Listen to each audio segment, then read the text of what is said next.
ಎಲ್ರಿಗೂ ನಮಸ್ಕಾರ. Welcome back to my channel. ನಿಮ್ಮೆಲ್ಲರಿಗೂ ಮಕರ ಸಂಕ್ರಾಂತಿ ಹಬ್ಬದ ಶುಭಾಶಯಗಳು. ಐ ಹೋಪ್ ಎಲ್ಲರ ಮನೇಲೂ ಹಬ್ಬ ತುಂಬ ಚೆನ್ನಾಗಾಗಿದೆ ಅಂದ್ಕೊಳ್ತೀನಿ. ನಾವು ಈ ಸಲ ಹಬ್ಬಕ್ಕೆ ಊರಿಗೆ ಹೋಗಿದ್ವಿ.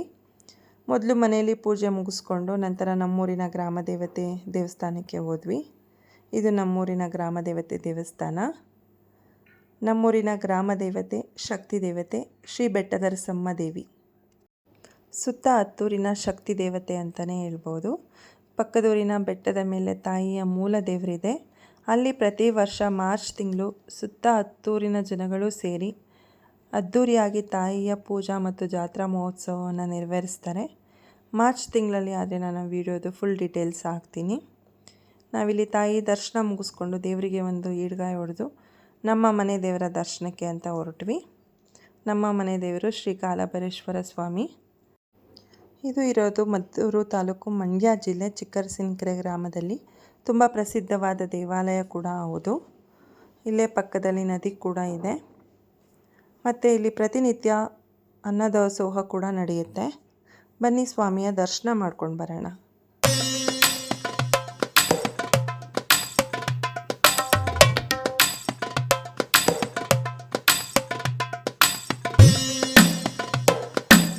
ತಂದೆ ಕಾಲಭೈರೇಶ್ವರ ಸ್ವಾಮಿ ನಿಮಗೂ ನಿಮ್ಮ ಕುಟುಂಬದವರಿಗೂ ಆರೋಗ್ಯ ಆಯುಷ್ ಕೊಟ್ಟು ನಿಮ್ಮ ಇಷ್ಟಾರ್ಥಗಳನ್ನೆಲ್ಲ ಈಡೇರಿಸಲಿ ಅಂತ ಕೇಳ್ಕೊಳ್ತೀನಿ. ಈ ದಿನ ಕಾಲಭೈರೇಶ್ವರ ಸ್ವಾಮಿ ಬಸಪ್ಪನವರ ಹುಟ್ಟುಹಬ್ಬ ಆಚರಣೆ ಇತ್ತು. ಪ್ರತಿ ವರ್ಷ ಸಂಕ್ರಾಂತಿ ಹಬ್ಬದ ದಿನವೇ ಬಸಪ್ಪನವರ ಬರ್ತ್ಡೇ ಸೆಲೆಬ್ರೇಷನ್ ಮಾಡ್ತಾರೆ. ಈ ಅರೇಂಜ್ಮೆಂಟ್ಸು ದೇವಸ್ಥಾನದವ್ರ ಕಡೆಯಿಂದನೇ ಮಾಡಿದರು. ಸ್ವಾಮಿಯ ಪವಾಡಗಳು ಹಲವಾರು. ನಾವೇನಾದರೂ ಒಂದು ಹೊಸ ಕೆಲಸ ಸ್ಟಾರ್ಟ್ ಮಾಡಬೇಕು ಅಂದ್ಕೊಂಡಿದ್ರೆ, ಇಲ್ಲ ಯಾವುದಾದ್ರೂ ಶುಭ ಕಾರ್ಯ ಮಾಡಬೇಕು ಅಂದ್ಕೊಂಡಿದ್ರೆ ಬಸವಪ್ಪನವ್ರ ಹತ್ರ ಬಂದು ಪಾದ ಕೇಳಿ ಪೂಜೆ ಮಾಡಿಸ್ತಾರೆ.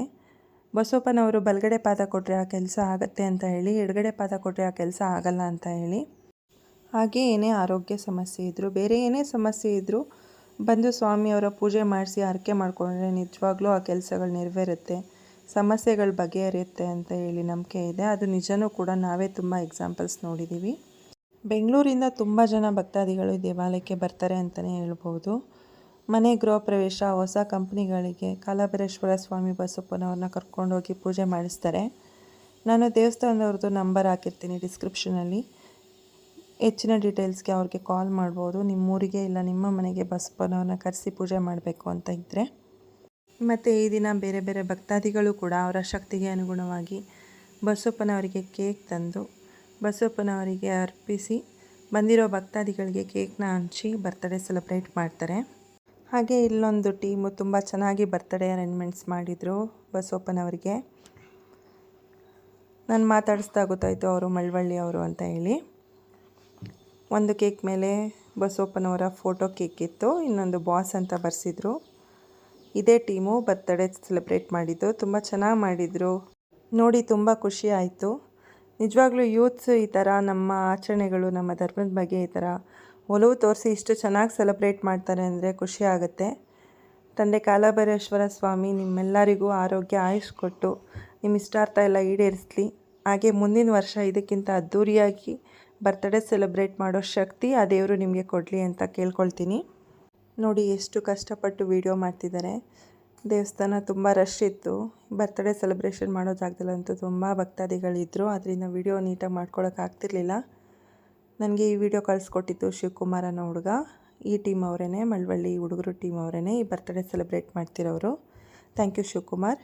ಹಾಗೆ ನಾವು ಬಸವಪ್ಪನವ್ರ ಪಕ್ಕ ಒಂದು ಫೋಟೋ ತೆಗೆಸ್ಕೊಂಡು ಅಲ್ಲೇ ಇರೋ ಚೆನ್ನಪ್ಪ ಸ್ವಾಮಿ ದರ್ಶನಕ್ಕೆ ಹೋದ್ವಿ.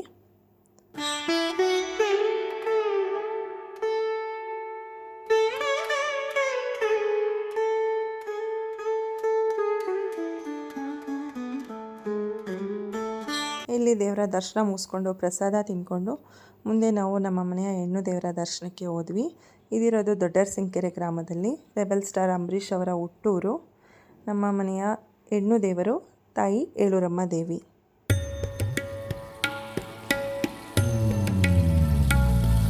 ನಂತರ ಹಾಗೆ ದೇವಸ್ಥಾನದಲ್ಲಿ ಒಂದು ಫ್ಯಾಮಿಲಿ ಫೋಟೋ ತೊಗೊಂಡು ಮನೆಗೆ ಬಂದ್ವಿ.